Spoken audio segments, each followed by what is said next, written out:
Good morning, good afternoon, guys. Welcome back to another Geek Tavern. As always, it's me, Shawn. I'm joined by Mike. Hello. And Aaron. Cheerio. And we're recording this on, what's today? St. Patrick's Day. So happy St. Patrick's Day belated by the time this is released.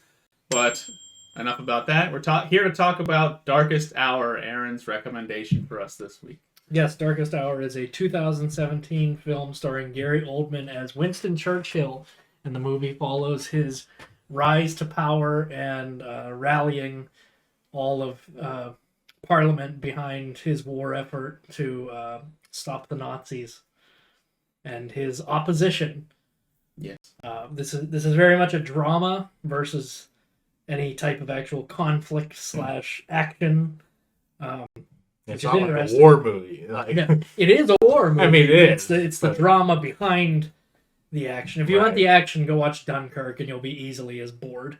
But what are you talking about? Actually, no. I was more entertained by this movie than I was Dunkirk.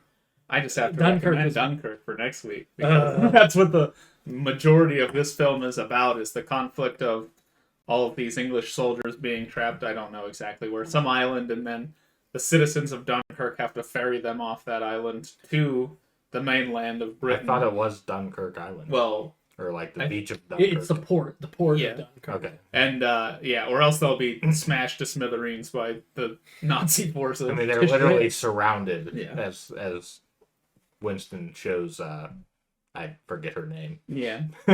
Which we kind of fall, like, she's kind of like our perspective into the whole thing. Yeah, which is odd. I want to talk about that a little bit because, like, she's supposed to be kind of our perspective character. She's not really in it all that much. Yeah, we start the movie with her. She's, like, been hired as a typographer for Winston to write down his speeches and notes and things. And then, like, we get a brief scene about how he's extremely crass as a man and, you know, kind of a piece of shit. And then, like, she runs away crying, but we end up following her because she receives the note from the king that basically appoints him as the new prime minister, and then she's just stationed with him throughout the rest of the movie through the war effort and everything. So yeah, we only have like a handful of scenes really with her, because then it cuts around to just him being the prime minister basically. Yeah. But yeah, like, I feel like she was supposed to be, like, our entry point to the whole thing, but then, because she's, like, the grounded character. She's, like, the normal citizen that has, like, family in the war effort, and, like, you know, she's just, like, kind of there, and every other character is, like, a politician or, like, majesty, and, like... And it's interesting because she's in on it, but at the same time, like, she only gets so much information as she comes out and says during a later scene, but which would be weird when you're in that situation, like not knowing exactly what's going on, but like having hints of it. Like it's like I just want to know. Yeah, feel like maddening. Yeah, and like she's there at the beginning and the very end, which we'll get to, but like I feel like the director like forgot about her character, and then at the end was like, "Oh, well, she's got to be sitting up in the balcony." Like, and everybody's like, "Why? Why? She didn't do shit." She kind of like helps him write his speeches a little bit too, it's mainly just him. Yeah. But yeah, I guess the main force of the movie, like I said, is him tackling the problem with Dunkirk, as well as just like. Also people not like giving in to the like how the one character Viscount Halifax is like, oh well, we're in peace talks, we can arrange peace talks with the Nazis. Like he's willing to like give in and not go to war against them, and that's where the conflict between the two of them comes into play.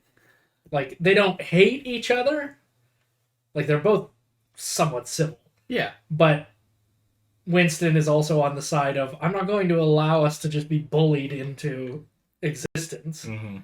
Yeah, I mentioned it briefly with Aaron before, but like upon retrospect, like the idea of like bargaining with Nazis is like, why would you even Yeah, bother? why would we even consider? But like, obviously, if you put yourself in those shoes, at- you don't want people in to those die. times. Yeah. Like you want as little amount of forces of your people to die. So like maybe bargaining with We're so But- ingrained with how evil the Nazis were, which they were. I'm not saying that they weren't. Yeah. But like at that time, their perspective of the Nazis probably wasn't quite as bad as what we frame. No, and it's probably like looking at it once it's all over. Yeah. It's a hell of a lot worse than probably in the moment. Right. That's what I'm trying to say. Yeah. Like, I'm not saying that in any way, shape, or No, form. they were like, I feel like back then they were like, oh, these guys are pretty ruthless. Yeah. What the hell are they doing? And then they're like, hey, we're gonna invade, and it's like, And over time, more shit has probably come out. yeah, and then they're like, oh, this is what they were doing. Yeah, Okay, they were doing fuck this. them. Yeah. Like, yeah. We follow like Winston as he's like actively lying to the population of the United Kingdom because he says like our forces in France have never been stronger. Whenever like a scene before that he like goes to France and they're like we're giving up and he's like what, you can't give up, what are you talking about? And, Oh yeah, that was one of the best scenes where he's like okay, he's like so what are your options? And they're like surrender. And he's like what? No, what's wrong with you? yeah, you can't surrender. Which anyone could have seen that coming. The French surrender. The French surrendering. Yeah, and then we get like brief moments of like humanity with him when he's talking to his wife. He's like, well, this is the first time in my life I've ever lied to the people. Because he had been a part of the opposition party for such a long time that he's just been like telling the truth of like how shit is, and then now he's like, oh well, maybe it's better if they don't know. I think the best scene in the movie is probably whenever he goes and talks to all the people in the subway. Whenever I would say that's probably my favorite scene. On his way to yeah, because at this point in the film, basically, the former Prime Minister Chamberlain and Viscount Halifax have like bargained with the king. They're like, if we get him to admit that he is like completely opposed to peace talks, we'll like throw him out. Like we'll bargain for a vote of no confidence and eject him from his position. And then they like basically bully Winston into that. He's like, okay, like I'll see it your way. I'll bargain with Mussolini. I'll go into peace talks with Mussolini. But then I forget exactly who. I think it was his interaction with his typographer, because she's basically saying like, yeah, we still have to fight or whatever. And he's like, oh, maybe if I just talk to like the normal person, like what they think about it. And he goes into the subway and he's just like basically like asking them like, well, if the Nazis showed up at our door, like what would happen? And they're basically like, oh, we'd fight till the bitter end. And that like, and everything. Yeah. And that emboldens him to be like, he has the strength of the people behind him, not necessarily the strength of Parliament, but it doesn't matter because the people are like, they're really the driving force of the country. Right. So, well, and like that speaks for, in the movie, that speaks for him as a leader, because he's literally doing what's in the people's best interest, not just doing it because he feels that that's the way to do it. Yeah. I have to say, Gary Oldman as Winston Churchill, He won the Oscar for Best Actor that year. It's Can you odd. imagine how many hours he sat through the makeup chair to get all that shit put on him? It's odd, like whenever he has his glasses on and everything, like he doesn't really look like him, but whenever he has like the hat and then he doesn't have his glasses and he's walking around, he looks exactly like him, which is what we're more familiar with. Yeah, as I went back Americans. I went back and forth. Like I was like, yeah, kind of was and then that I don't know. Yeah, we're not overly familiar with Winston Churchill. I just saw him last week. I thought that Gary Oldman really looked good. Unless you're like super into in World War II. I mean, it's probably I mentioned to you guys that Winston Churchill as a character showed up in Doctor Who like a lot, and like that's kind of like the image that you have. Like that's the image I have. So I guess that's what I'm basing it off of. I don't even know if I've ever seen an actual picture of Winston Churchill. Funny story about him. You saw him at a baseball Yeah, game? yeah. Wow. About Gary Oldman. During the filming of this movie, he proposed to his wife, his now wife, like all dressed up as Winston Churchill. Like, That's amazing. I guess they had been partners for a long time, and then he's like, you know what? I just felt like now is the time to do it. It was right before, I think it was like right before recording one of his big scenes. So he's like, yeah, I just got down on one knee, all gussied up as Winston Churchill, and asked her to marry me. Puffing on the cigar. So that must have been a bizarre sight for his wife. Just And like, everyone's around. yeah. But yeah, How did your husband ask you to marry? Well, he was dressed as Winston Churchill. Yeah. But I mean, was it Halloween? No. I just thought that was something. It's an ordinary Thursday. Well, I don't know if you can call anything that Gary Oldman does as ordinary. No. No, kudos to him, though. Like, let's take a minute to, like, spotlight Gary Oldman. Because that man has done a shit ton of iconic roles. Yeah, almost unrecognizable in every single one of his roles he does. He's like, I would say that he and Tom Hardy are pretty close in that respect because For they a both long could- time, I didn't know what Tom Hardy looked like. I watched The Revenant and didn't know that the bad guy was Tom Hardy till the end Man. when the credits came up. I'll fully admit that. I was like, oh, who did he play? And I was with Josh at the movie theater and he goes, the bad guy. And I was like, no shit. Because he had this big like mustache and he was wearing a hat all the time. Like I had no idea who he was. It's a good movie. It was a good movie. I haven't seen that in a while. Yeah, but like from Sirius Black to Gordon, Commissioner Gordon, and now Winston Churchill. Yeah. He's like almost unrecognizable in most of the roles. He just like transforms into those people. Like he's an excellent actor. He played Bob Cratchit too. He did play Bob. In the Cratchit. Geek He was Tavern, on. He was on Friends. Was he really? Yeah. Wow. But funny enough, he played like Joey's an actor in the show. Oh yeah, he plays like a. He plays an actor in like a war film that Joey gets hired on. Yeah. I've seen And, that. Spitting all over his face. I mean, I've only ever watched Fifth Element once. But he's the bad guy in that. He's the Russian guy in Air Force One. Another classic villain. But I mean, yeah, he has quite the filmography. Again, another person. I didn't know what he looked like. Yeah. Pretty much until Batman, really. Yeah. Yeah, Batman's not too far off of what he Right. actually That's looks like. pretty close to his in actual. Commissioner Gordon, but I really like Ben Mendelsohn in the movie. Oh yeah. His arc was interesting. He played the king, and like he was like so opposed to Winston whenever he first was like nominated into Parliament. I don't exactly know how their political system works. Yet. But You're in. What if I don't want to?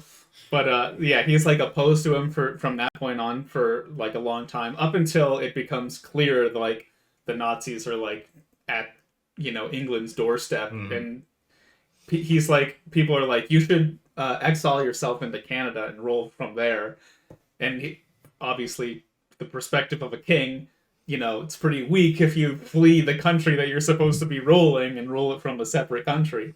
Yeah, I mean, So, that'd be pretty like devastating to your popularity or whatever. Yeah, I mean, he's a king, so it doesn't really matter. But no, it don't matter probably to him, but like yeah, They didn't vote for him. they didn't vote for him. But yeah, so like at that point, whenever like his council is basically telling him like flee to Canada and like just like be the king of England from Canada, he like realizes maybe a peaceful approach isn't the only like approach, and he like reconciles with Winston, and it's like, I support you. I know that you're kind of like a warmonger, but like I support you, and I know that like you can do what's right. Oh, that's who the king is. The one that gives him the advice to listen to the people. Yeah, during that scene, I forgot. Yeah.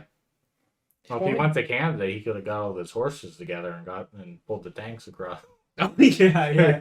What a ridiculous scene that was. So I had talked to Aaron about it briefly too. It's interesting to see this like the World War II from the perspective of the English, right? Because obviously we're Americans, so we view it from an American perspective forever. I'm sure it's taught two ways. Yeah. And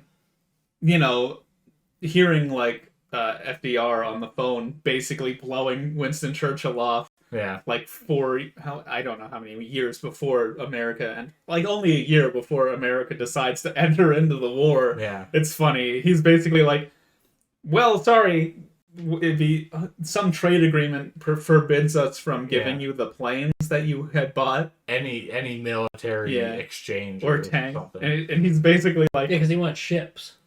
Well, I think he wanted chips at first. Yeah, destroyers. Then, 20 destroyers. Yeah, and he's like, oh, well, we bought them.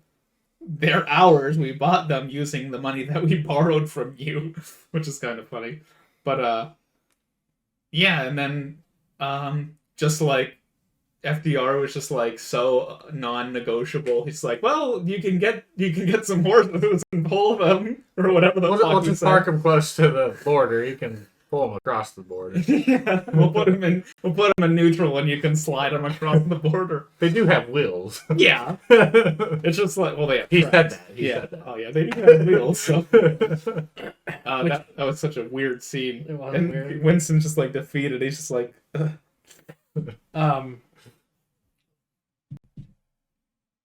FDR. Jesus Christ. FDR was played by the guy who played the Admiral in the first two Godzilla movies. Oh, okay.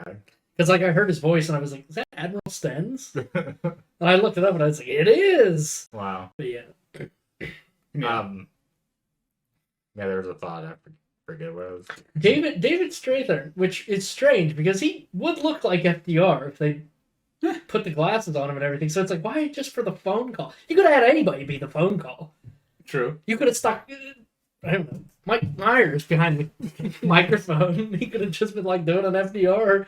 Like, why would you get a guy who actually kind of looks like FDR to play FDR but not put him on camera? Maybe there's deleted scenes with him. Yeah, that's what I was thinking. It's probably like a shooting restriction. Like maybe he was like originally like supposed to be shot, in the movie. and then they're like, fuck it, just like, because maybe they're like, oh, we'll have them in it, but they're obviously trying to go from like a strictly English perspective. Yeah. So maybe they're like, if we do that, then it kind of takes away from that. So just have him on the fucking phone. Who cares? Right.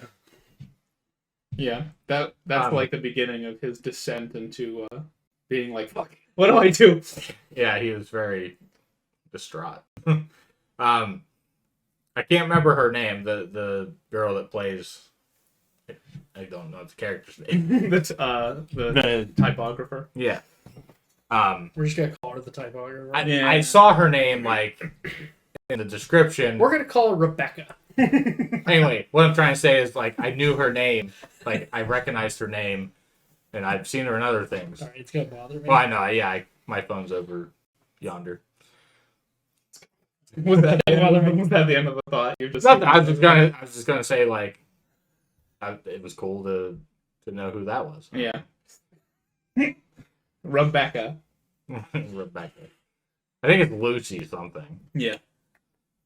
One scene in the movie that was strange was in the very beginning after he gets appointed as prime minister, and then it's like, oh, they're like readying up his house for the war room, and it's like, come on, Winston, we're here to celebrate, and then they walk in, and it's his family, and they're like, surprise! And they're all wearing gas masks. That was weird. And then, like, the next scene, it cuts, and then it shows them again, and they're just, like, not wearing them. That was such an... It was a weird cut. Elizabeth Layton is her name.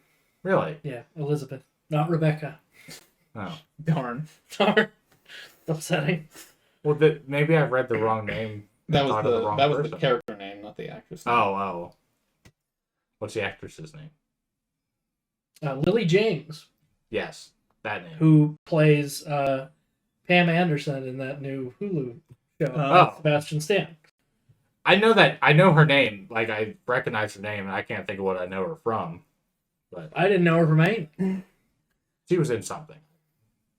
But I like that scene because there's like a little bit of tension between Winston and his wife, where it's like, oh, whenever she had fled from 2 previous engagements before, and she got engaged to Winston, and she's like, I really didn't want to go through with it because I knew that he was like destined to serve the people, but if I were to leave a 3rd engagement, that kind of sets up a reputation for somebody that is unwanted.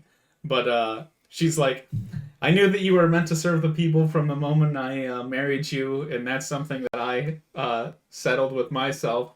And then our children had to come to terms with that fact that in their own way, and it shows like his family, and they're all just like, basically like they grew up without a father, Right. and then and it's like, oh, so here's a toast to dad, and then he's like, cheers, you piece of shit. and then he doesn't even like say sorry or anything. He's like, thanks. So he's not like, thanks for your your sacrifice. Your sacrifice, yeah. Nope. They're just like, cheers, you piece of shit, and he goes, cheers. Yeah. Thanks. Time to get boring. Did you say boring? Yeah, time to get boring. Which this movie is boring. Not really. It wasn't really that boring. No, really. I like a good drama. Yeah.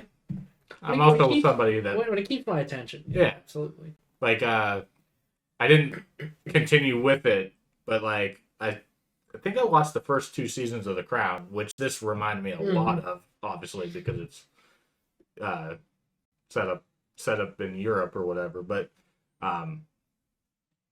yeah, so it just reminded me of that, and I'm like, I like this kind of stuff. Yeah. And people thought The Crown was like super boring. It's kind of like it's a political drama just of Parliament, and based in World War II era. A nice study of Winston Churchill, which admittedly I don't know a hell of a lot about, other than him being the ruler of England, Britain during World War II. I know so little about him. Like, I was never even sure if like we looked fondly at him or if we didn't like. I mean, he's definitely Churchill, yeah. responsible for success in his own right. Between like him and FDR, and obviously the Soviet Russia just completely annihilating Nazi Germany, but that's a whole other story. Yeah, I don't know if the war would have gone differently if he wasn't in power, because clearly the majority of Parliament wanted to go into peace talks. You never know how that could have ended up. Yeah. Like bargaining with Mussolini and Hitler. Historically, my favorite event that Winston Churchill, or I guess part of the war that Winston Churchill was in support of was Operation Kino. Yes. That's that beats out Dunkirk for me. Operation. No, it wasn't Operation Dunkirk. It was Operation. It was named after a fan or something. Yeah, it was a fan. Yeah. I don't remember. Oh, Dynamo. Yeah, Dynamo. Operation Dynamo. Yeah, that's right. I almost said Damo or something. Yeah, it's like we need a name for it, and then it just like pans over to like the brand desk name fan. of a fan. Operation Dynamo. But yeah, Operation Kino was much better. Thank That ended the war. Yeah. You've never seen the movie, so you don't understand I what don't he even know what said. you're talking about. It's Inglorious Bastards. Oh, Winston Churchill's in that too. okay. Very briefly. It's not Winston Churchill. It's yeah. The actual It is person in the implied. movie. It is implied that it is Winston Churchill. I mean, he is smoking a big ass cigar. Yeah, and It looks like Winston Churchill. Yeah. Was the Penguin based on Winston Churchill? I can see that. Should have been. It seems like that to me. I don't know. I mean, I was just waiting for him to go. Like, kind of did without actually like doing it. You know, if you ever noticed whenever he like took the cigar out, he's like he would do that fucking thing with his mouth, and I was like, why? Is a cigar what's typically related with It's the like penguin? It's like a I thought filtered, that's a long filtered cigar. like Cruella de Vil. Yeah. Like that shit. That's what I was thinking. He's also been portrayed with an actual cigar, I think, though. I think so too. Yeah. Most of the time, it was just Burgess Meredith going, "Come on, back! You gotta get in there. Give him all you got. You got him on the ropes." Oh no, that's not something that I wanted to envision. It was him. So. Is there much else to say? I don't want it to be that short of an episode, but Yeah, I mean, it just tells the story of. it's pretty long. Yeah. I think that it could have It's 2 hours. done for a little bit of tightening up, but Was it even really 2 hours? Yeah, it's about 2 hours. Two of 5, I think. Okay. It really didn't seem that long. Well, no, for like, I wasn't super keen on that run time, but honestly, it didn't feel like it to me. And so, I mean, as a drama, I would say that that's good. Yeah. So, just like the Batman. Just bring it back to Batman every chance we get. Yeah, Batman. Hey, Batman was out. Winston Churchill. 3 hours long. Winston Churchill liked Batman. Winston Churchill was based after Batman. Oh God. Yeah. Hard to get Graham. Yeah, when That's Bob hard. Kane was like trying to like do it, he's like, based on Churchill. I don't think he could get around that easily. Let's trim him down. Here. I mean, Batman probably Sticky existed cigar. when Churchill was around. Oh, for sure. 40 was 39 or 41 when the first Batman comic came out? Somewhere around there. Yeah, I think it was 30s. Might even And been he was like an old 20s. man in 1940, so And Gary Oldman was in Batman. here we go. Here we go. There's The the connective yep. tissue. There it is. It's all Batman. It's all Batman Batman. won World War II. It is. Batman World War II. Yeah. I'm sure that there is a Re- Batman World War Probably. World War One, World War II story. Yeah. And soon there will be a Batman World War III. Oh no. We just call that regular Batman because we're living it. You Yeah. could just call it Red Sun. Batman calls. Oh boy. Okay. Anyway, that was a hell of a tangent. It was. Do you have anything else to say about the film? Yeah. So obviously we had brought up we have no idea what the Parliament does, but that was weird seeing them shake their handkerchiefs. They're terrible towels. It- as I refer to them. It seemed like They weren't even handkerchiefs. They were like papers. They were like small papers. they were cloth. No, they're No, cloth. they were papers. They were cloth. No, look at it closer in the movie. They're like folded paper. At the end, I looked at it. It's cloth. I'm pretty sure. Really? I'm not, yeah. What were they throwing up in the air? It wasn't The- cloth. It was papers. I mean, it might have been a mixture of both. I don't know. I mean, I know. Because those did float like paper. Yeah. But what he was wiping with this. Oh no, that was a handkerchief. I'm talking about what they were waving. Oh. Because I thought they were, you the could same hear thing. them. No, you could hear them crinkle when they Okay. waved. Your parliamentary They're supplies. programs for the day or whatever. Oh, They're yeah. like, here are the bills that we're gonna try to pass, and everybody just crinkles them up and throws them like terrible towels. It was them showing. It seemed like that was them showing support. At first, because they even mentioned that earlier in the movie, they're watching the former prime minister Yeah. on his reaction to what Churchill Yeah. was doing, and it was all based on the cloth thing, and so I think everybody has the cloth. I just think what we're comparing Yeah. is actually two different things. Yeah.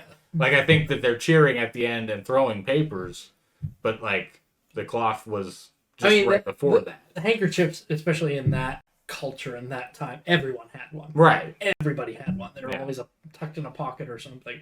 But yeah, it was so weird because he's like, Yeah. and then everybody behind him's like, Oh! all right, yeah. Yeah. Was that supposed to show that he agrees? That he with- was in support. Or Yeah. Yeah.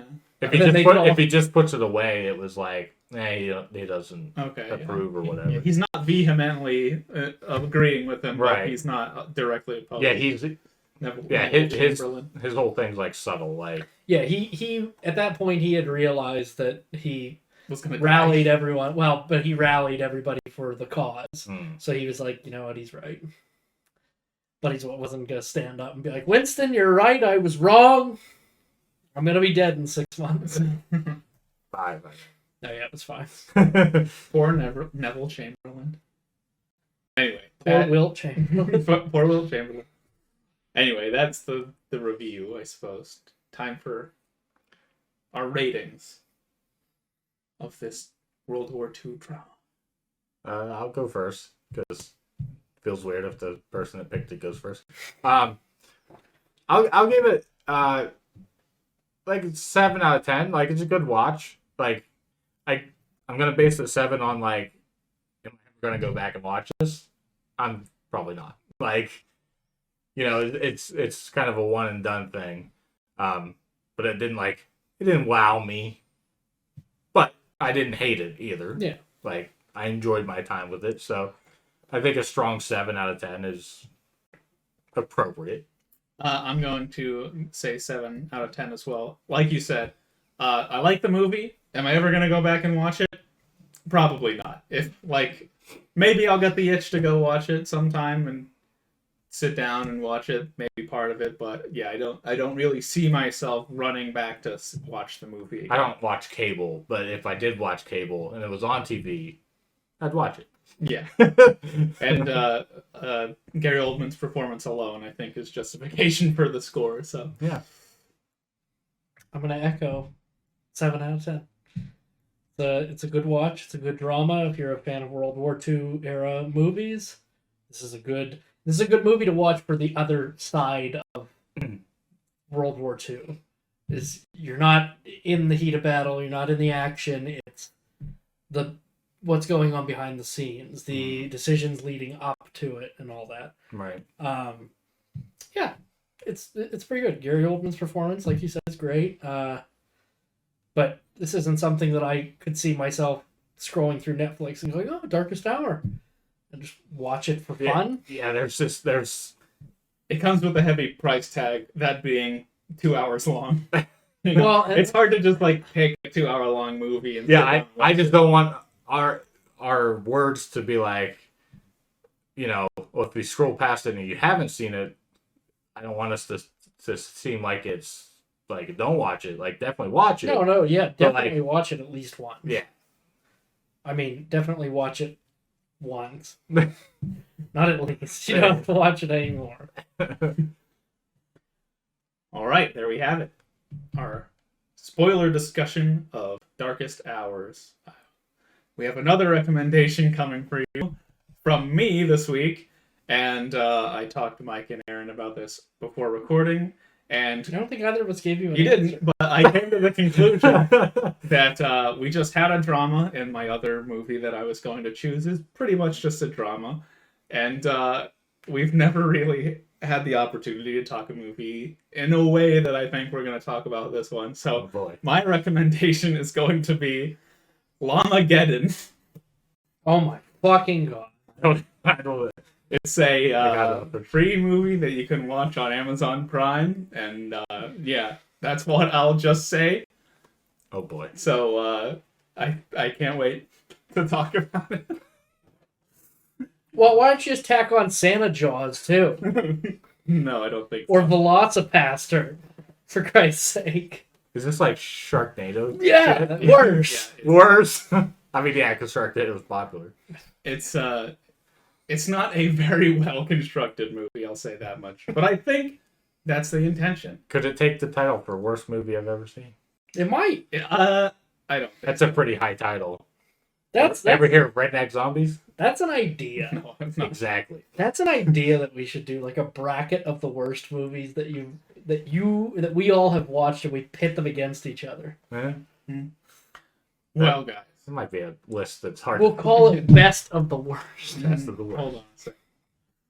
Well, guys, if you don't want to get spoiled for Llammageddon, you shouldn't worry about it. But if you do, you know, just watch it before next episode. I hope you enjoyed our conversation about Darkest Hours. I know we had fun talking about it. And yeah, like, comment, subscribe, all that fun stuff. And I guess we'll see you in the next time. Later.